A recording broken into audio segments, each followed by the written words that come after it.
So ayan guys, welcome back to my channel mga kaibigan. Ayan. Shout out sa aking Mingming na naglalambing mga kaibigan. At syempre mga kaibigan, hindi mawawala ang kape. Walang kamatayang kape mga kaibigan. Hindi tayo makakakilos ng walang kape sa umaga. So ayan, kumukulo na ang aking tubig. And then binuhos ko na sa aking kape mga kaibigan. With cream yan.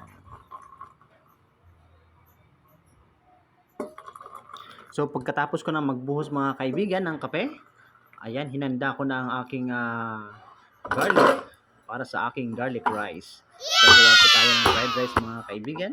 Ayan, pinipisat ko na siya para mapino. Ayan, para lumabas yung katas mga kaibigan. Pinitpit ko ng pinitpit. So ayan, i-slice ko na yan.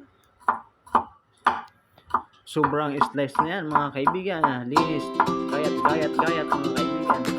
Ipinuhin natin yan para makain ng ating mga bagets mga kaibigan. Maganda kasi yung pinong-pino ang pagkaka-slice dyan sa ating bawang kasi iniilagan nila yan. Kailangan kumain tayo ng bawang. Meron tayong natitirang bahaw sa ating kaldero mga kaibigan kagabi, kaya ating ipapardes po yun. Ayan, hihigop muna si Pogi ng kape dyan. Nagawa nung tapos tayong magtadtad ng bawang. Sarap. Pahigop. So ayan, pagkatapos ko na nga mag-slice ng bawang mga kaibigan, pinaliguan ko ang aking alaga kasi nangangamoy na. Ayan, sinabunan ko siya mga kaibigan. Di baling hindi makaligo ang kanyang amo, basta ang alaga, makaligo lang mga kaibigan.